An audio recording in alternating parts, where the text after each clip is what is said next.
Gran gusto de saludarlos en este nuevo programa de Corrientes de Pensamiento. Momento del año electoral complicado, difícil, no solamente en nuestro país, así que qué mejor que hoy venga un querido amigo, un estudioso, un hombre que conoce socialmente toda esta cuestión y analiza profundamente y trabaja intensamente. Me refiero a mi querido amigo el doctor Rosendo Fraga. Querido Rosendo, te agradezco mucho. No, gracias por invitarme. Tu presencia. ¿Y qué te parece si tocamos primero las protestas en el mundo? Llámese, bueno, nuestro país, Brasil, Hong Kong el otro día, problema, China, España, etcétera. Bueno, mira, yo plantearía lo siguiente. Viste, en primer lugar, es decir, lo que estamos observando es la paradoja, las protestas mucho más fuertes en los países del llamado mundo emergente, que ha tenido Exacto. un fuerte crecimiento en la primera década, que en Europa está con el récord de desempleo.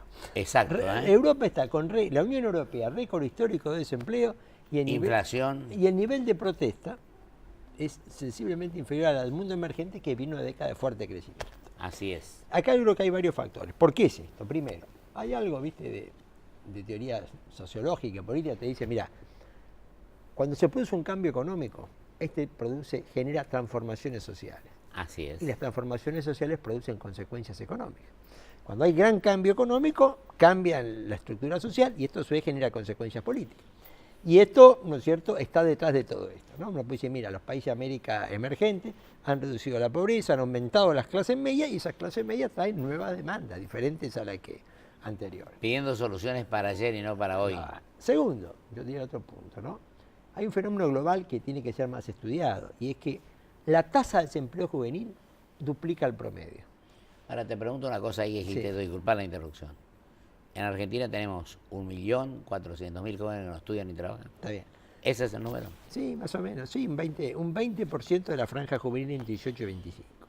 Pero te quiero marcar, es que sea en capitalismo de Estado, sea capitalismo de mercado, sea economía creciendo, sea en recesión, sea país desarrollado, sea en emergente, siempre el desempleo juvenil duplica, ¿no es cierto?, al desempleo De mayor. promedio.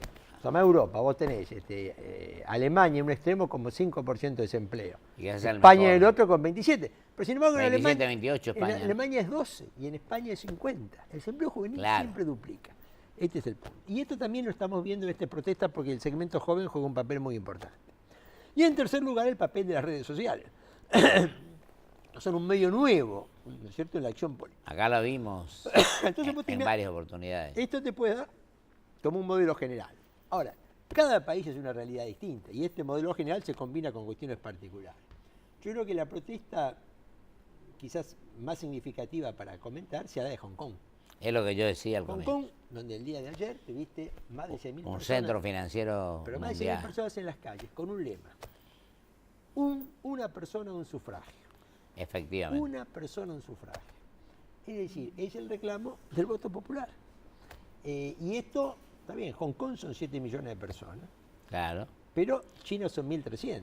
Y en Hong Y Kong 1.300, empieza a aparecer lo que China venía ocultando, conteniendo, reprimiendo. Porque esto de grandes transformaciones, grandes cambios económicos, transformaciones sociales, y esto, consecuencia política, en China se ha dado el cambio económico Sin y duda. la transformación social. O sea, Lo que no se da, la segunda economía del mundo. no se dan las consecuencias políticas. Y Hong Kong, ¿viste? Puede ser lo que empieza a anticipar una tendencia social de cambio político. Porque en última instancia el reclamo, sinteticemos el reclamo de Hong Kong, votar. Así es. Bueno, esto lo tenemos en lado. Vamos a Medio Oriente, se llama Turquía. Turquía. Turquía era considerado el país musulmán más exitoso, una economía emergente. Sin Con embargo, un gran hace crecimiento. hace 2 ¿no? meses que están, ¿no es cierto? Son 73 millones de habitantes, ¿no es cierto? Exactamente. En este caso.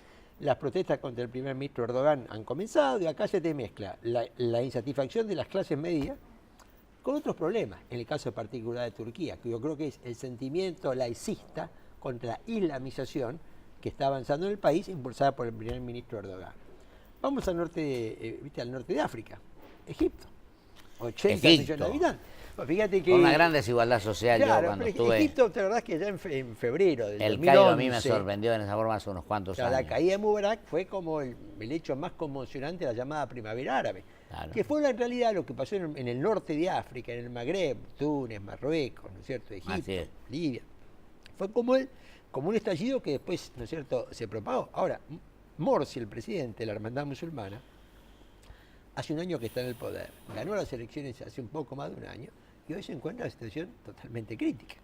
La misma gente que reclamaba... En un año, ¿eh? Claro, la misma gente que reclamaba la salida de Mubarak ahora reclama la salida de Morsi. Sí, sí. Y acá, sí. Yo cuando estuvimos allá, Sí. yo me acuerdo que era Mubarak el presidente. ¿Y sabe quién era el subsecretario, el vicecanciller? Boutros Ghali, antes de ser Claro. secretario general de Es Naciones que Unidas. estaba en Naciones En Unidas. Naciones Unidas. Entonces en Egipto, una situación muy crítica, porque yo te decía, viste, la misma gente que reclamó la caída de Mubarak, hoy reclama la renuncia de Morsi, el líder de la hermandad musulmana, y el ejército, ¿no es cierto?, le ha dado 48 horas al presidente para que acepte y concrete las demandas de la gente. Ya no también. Entonces estamos en una situación realmente muy delicada, muy delicada. Pero este Egipto de 80 millones de habitantes, tenés por un lado el problema islamismo, no islamismo. Morsi es el líder Así de la es. hermandad. Pero también esto se te mezcla con clases medias insatisfechas, se te mezcla con minorías religiosas que temen al Islam. Y todo esto. Pero aparece en el país más importante del Magreb, del norte de África. América Latina. Yo creo que de acá tenemos 3 casos. Vamos con Brasil. Yo diría Brasil, Chile y Argentina. Exacto. Si comenzamos, quizás... Bueno, nosotros tenemos, ¿cuándo tuvimos elecciones? Hará un año y pico. Claro. 54-11% la presidenta. En Chile las protestas se iniciaron hace 3 años con un reclamo muy concreto. Cuando Piñera, decís vos, Claro, pues, hace 3 años los estudiantes salieron a la calle con un reclamo muy concreto, la gratuidad de la educación pública. así es. Y esto se ha mantenido, el gobierno no ha logrado dar solución, las protestas han continuado, la semana pasada hemos tenido hechos violentos. Bueno, y esto aparece, ¿no es cierto?, una movilización que también tiene que ver con clases medias, porque quienes llegan a la universidad son clase media, Así es. y con un problema quizás de inmovilidad social o baja movilidad social que tiene Chile. No ha sido difícil pasar del sector de menores ingresos al medio, pero del medio al medio alto, para lo cual la universidad es como una compuerta, una llave, ahí donde aparece el conflicto. Ahora, querido Rosendo, ¿vos no crees que también influyó que esa alianza que gobernó desde el comienzo con Elwin, con Lagos, con, ¿cómo se llama el último presidente que perdió, Frei, etcétera, ganó Piñera, tuvieron bastante éxito? Y ahora aparentemente la señora Bachelet va a ser la futura presidente, por lo que estamos Pero viendo, tuvieron ¿no? bastante éxito en una etapa. En una etapa. Es como Lula ha tenido éxito. Tuvieron éxito en una importante reducción de la pobreza y en el pasaje, ¿no es cierto?, y digamos, en el aumento de las clases medias. Y en la Pero- zona del Pacífico. Pero ¿qué es lo que pasa? Ahora viene otro tipo de demanda, ahora viene otro reclamo. Así es. Que una vez que, es como decir, mira, hay que darle de comer a la gente, pero una vez que vos diste ese paso, después la gente pide otra cosa. Y acá, Y lo que es enorme lo de Brasil, ¿no? bueno, en Brasil yo creo que es una combinación. Bajó 27 puntos la presidenta. Sí, sí, y Tuvo las manifestaciones, tuvo una virtud que convocó igual al diálogo. La absolutamente. gente no se conformó con el diálogo.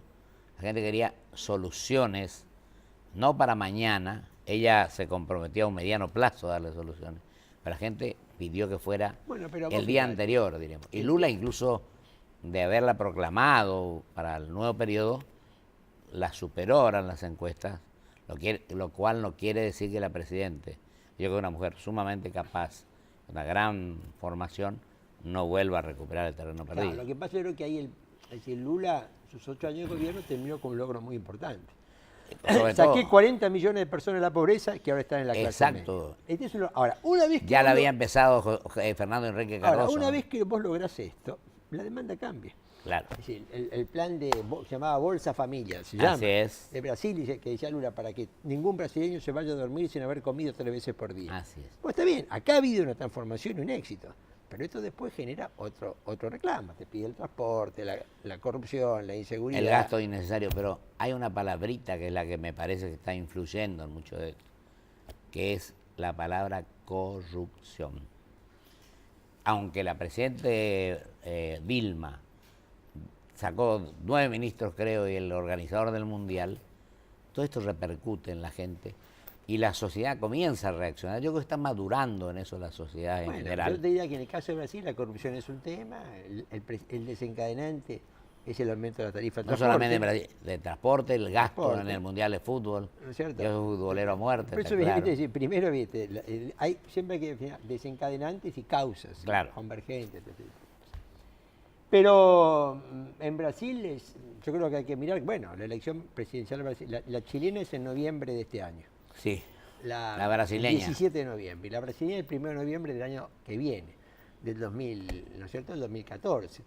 Bueno, la elección hoy, ¿no es cierto?, la elección presidencial chilena, Bachelet no tiene adversario, gana en primera vuelta. gana en primera vuelta. Igual falta, de acá a noviembre muchas cosas pueden pasar. Sí, en política, y en Brasil, 4 o 5 hoy, meses hoy son. la última encuesta publicada ayer está dando Dilma con 30%.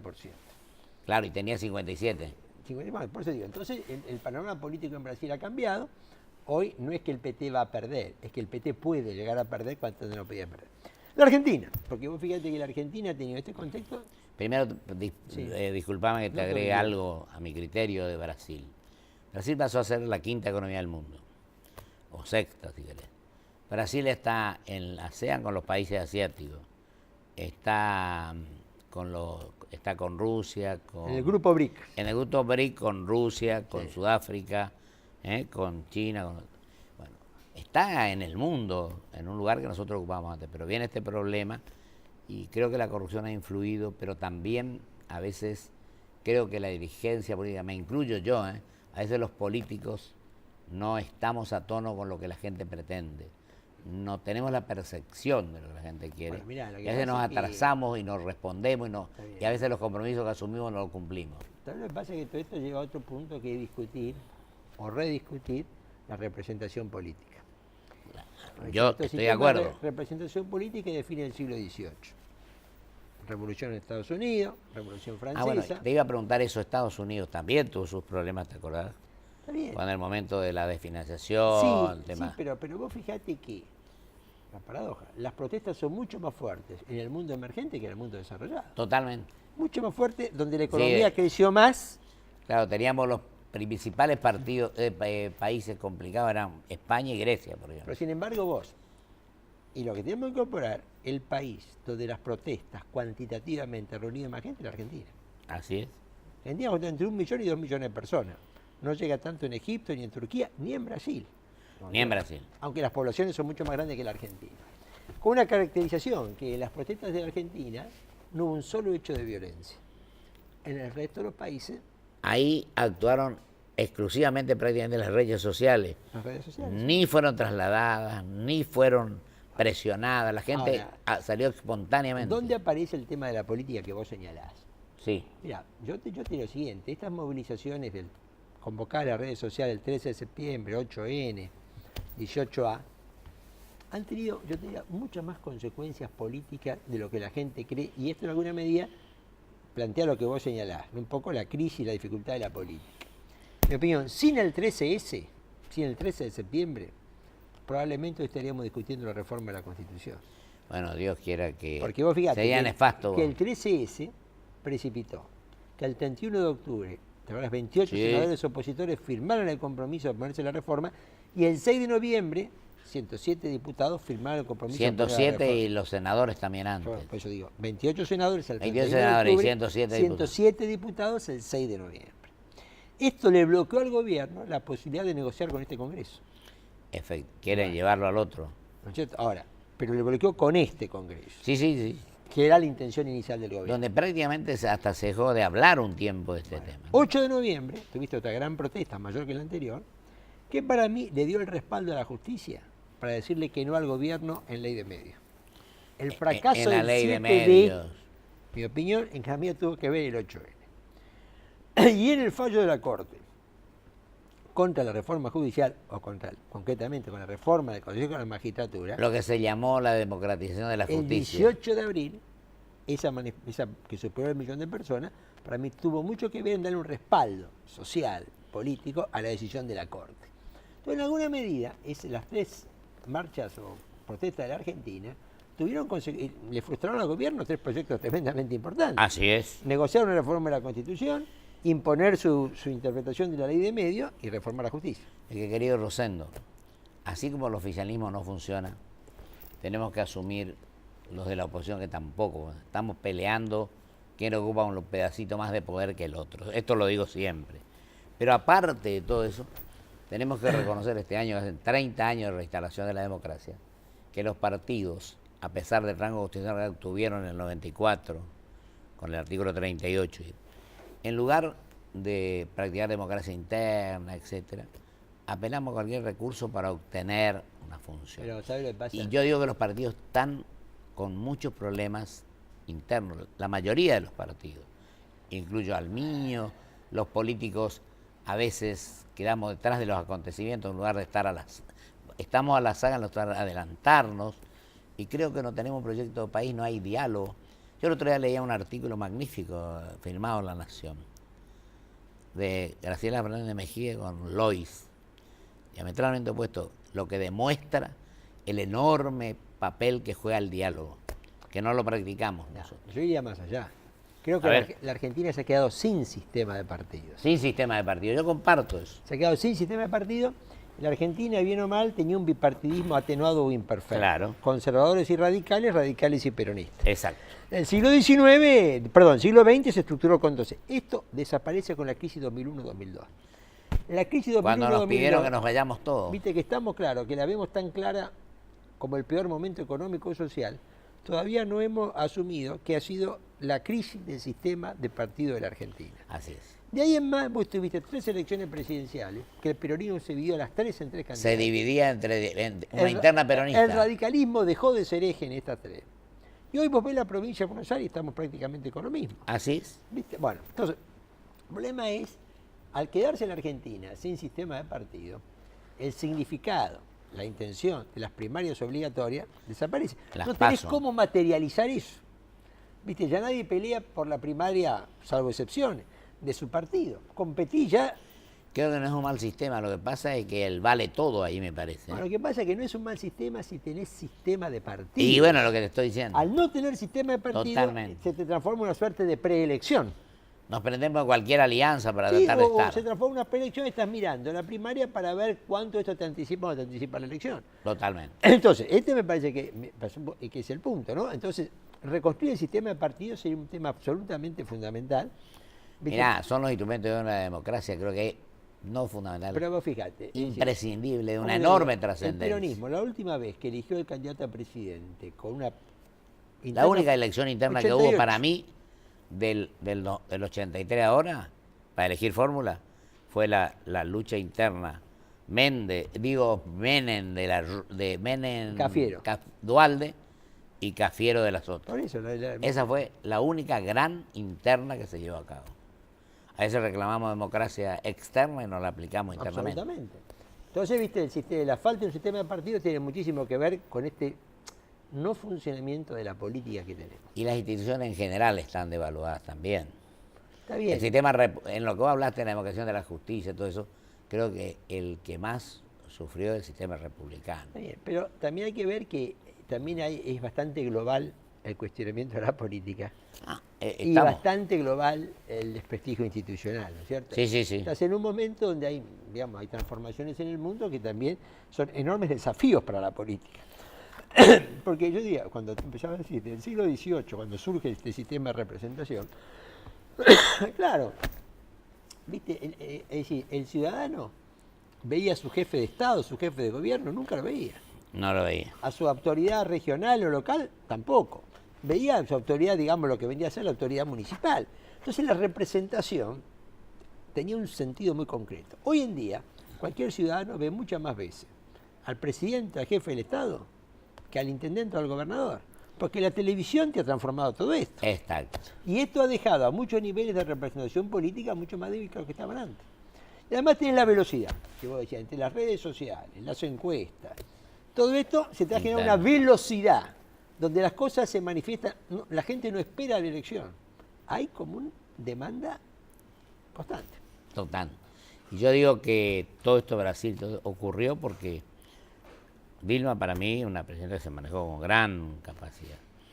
Y vos decías hoy que Lula llevó a crecer enormemente a la clase media, que ya la empezó su adversario, que fue Fernando Enrique Cardoso, y él continuó esa política.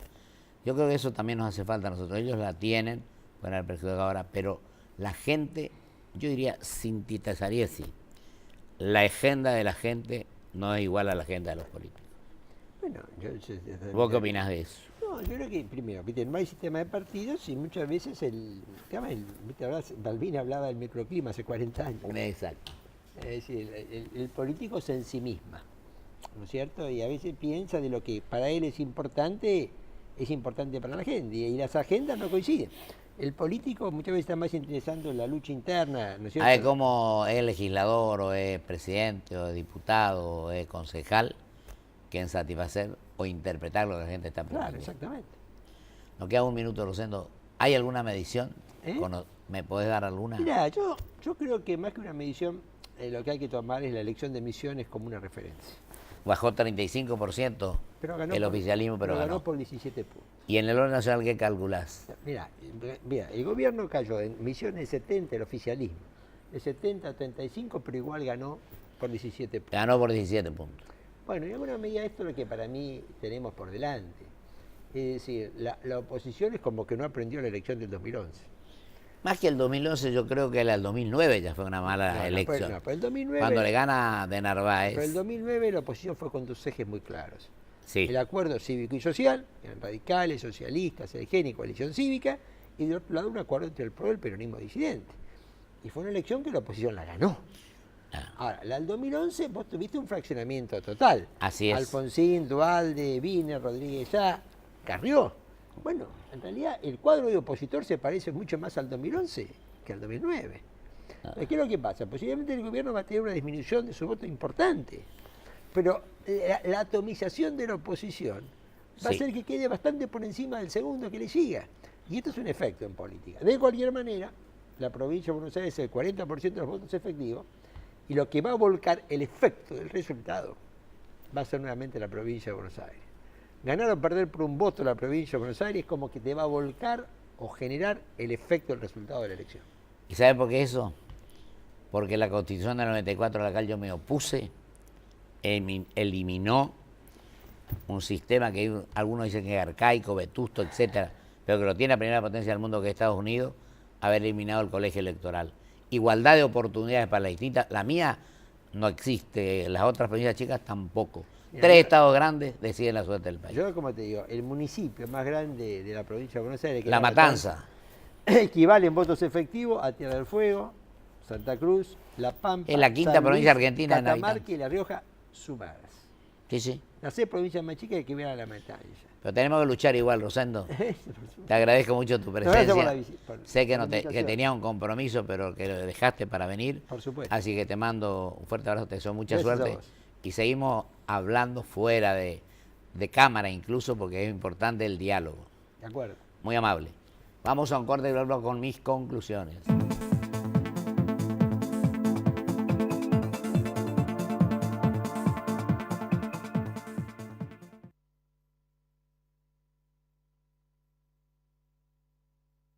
Auspicia este programa. LAN. El encanto de volar. Grupo Petersen, desde 1920, construyendo el país. Tenga el tamaño que tenga, olvídate del granizo. Provincia Seguros te ofrece cobertura contra granizo sin franquicia y sin costo adicional. Elegí el mejor seguro para tu auto. Llama al 0810-222-2444. Consulta con tu asesor de seguros o en nuestras sucursales. Provincia Seguros, una empresa del Grupo Provincia. Cumplimos 15 años y lo celebramos inaugurando la nueva Terminal B de Ezeiza, con una inversión de 570 millones de pesos. Aeropuertos Argentina 2000. Soñamos con vos. BBVA Francés. Por un futuro mejor, siempre. Adelante. Porque lo querés de verdad, lo cuidas mucho y tratás de que no le pase absolutamente nada. Pero él ya está grande y es hora de que tenga su propio auto.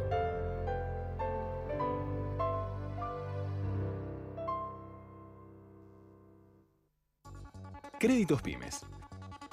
¿Sabías que el crédito que tu pyme necesita está en el Banco Ciudad? 0822-20400. Ya conoces tu ciudad, ahora conoce tu banco. Banco Ciudad, te quiere ver crecer.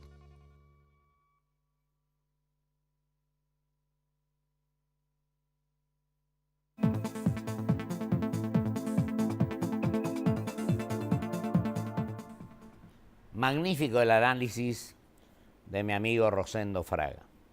Creo que hemos recorrido un poco el mundo y los continentes para establecer claramente los problemas que hoy se están suscitando. Y cuando digo el mundo, digo que también, vaya la redundancia, estamos viviendo en un mundo interconectado, en un mundo globalizado, en el siglo XXI, donde la ciencia, la técnica, la cibernética han avanzado enormemente. Hablábamos de las redes sociales que han convocado a la gente a toda esta cuestión. Pero yo quiero poner énfasis en un tema, que el diálogo es una de las herramientas idóneas para hablar claramente, para que la gente pueda expedirse con tranquilidad, en forma tranquila, transparente. Pero la gente exige de la dirigencia dos cuestiones fundamentales: que seamos coherentes, porque acá hay dirigentes, como digo siempre, que en 2 o 3 horas cambia de posición 3 o 4 veces. La gente se desanima y también exige transparencia. La gente está cansada de la corrupción, está cansada de que se abusen de los dineros que ellos aporten. Gasto público, inflación, educación, cultura, etc. Me queda muy poco tiempo, pero quiero ratificar que tanto oficialismo como oposición estamos cometiendo errores y, como dije antes, no tenemos la percepción necesaria para adoptar las medidas que beneficien a nuestros semejantes, a los seres humanos. Pero también la sociedad, digo siempre, tiene la obligación de exigir a sus mandatarios que rindan cuenta de sus actos. Hay legisladores que vienen de sus provincias, parece que se engandilara con las luces del Congreso y no actúan como corresponde. Y acá tenemos que exigir que se cumpla con el artículo 1 y con la Constitución en general, pero fundamentalmente con el sistema representativo y republicano y federal, como lo vengo diciendo. No es estos temas que abordamos hoy un problema solamente argentino, pero creo que en este año electoral tenemos que establecer un diálogo entre oficialismo y oposición. La iniciativa la tiene que tomar el oficialismo, por supuesto, y tiene que funcionar como la Constitución lo establece, los 3 poderes del Estado. No podemos enfrentarnos unos contra todos o entre todos.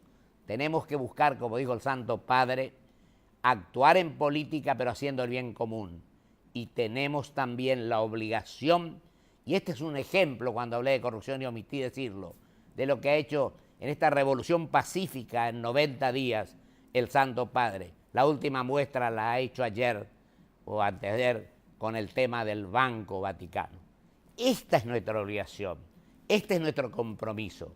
A veces hay que reiterar los conceptos porque no podemos inventar nada nuevo.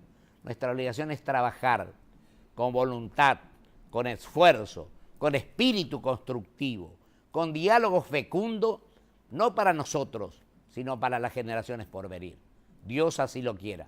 Hasta el próximo programa, donde vamos a tener una reunión con amigos de mi provincia, con la licenciada Rita Cordero y el doctor Andino, para hablar de la cultura, de lo que se puede hacer en beneficio de la gente. Muchísimas gracias. Hasta el próximo programa.